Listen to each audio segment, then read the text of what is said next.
chers téléspectateurs maa ngi leen di nuyu di leen ziar tey ñëwaat nañ ci suñu émission Ado Jeune de Médina Wandifa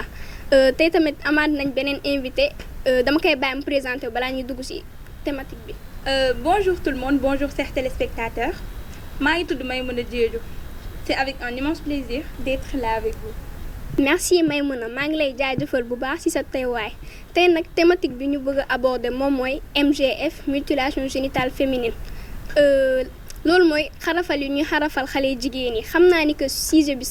bu sensible la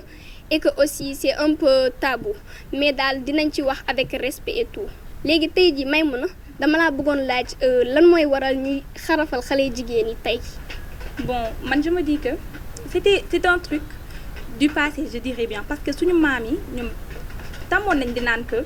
jigéen genre surtout xale jigéen yi léegi dañ leen war a xarafal genre pour wàññi seen seen kii nii seen sensibilité seen plaisir daal plaisir bu ñuy parce que déjà eux ils se disent que jigéen boo ko xarafalul setul donc d'une part et ils se disent que ñun xale jigéen yi léegi surtout suñu génération bi dañoo ñeme góor que buñ la xarafalul yow tey tu vas aller chercher partout du plaisir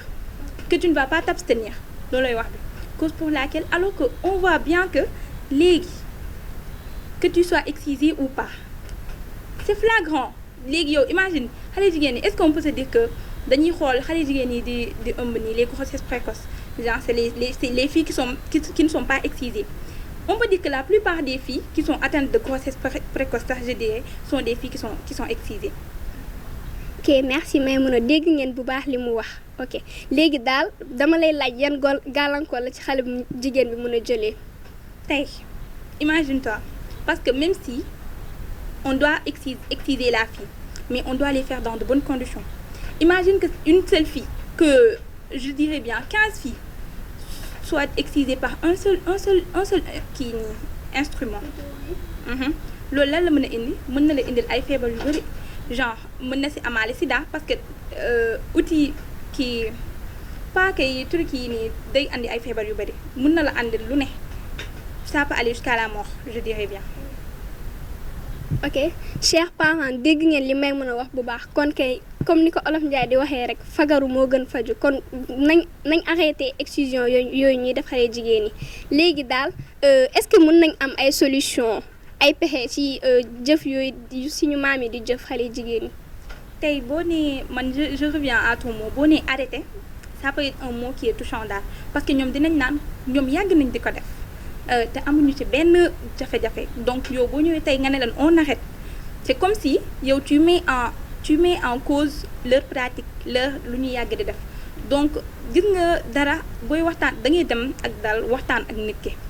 yow boo demee ba xam ne tey lii day andi ay problème day andi lii ak lii ak lii dañuy waxtaan ak ñoom parce que eux ils se disent que c'est un truc c'est quelque chose d'inné daal ñoom dañoo ñëw fekk ko fii seen parents yi di ko def seen maam yi di ko def seen ancien yi di ko def et eux ils se disent que y avait aucun problème donc tey c'est pas ñun tooguñu nii ñu juger ne baaxul la médecine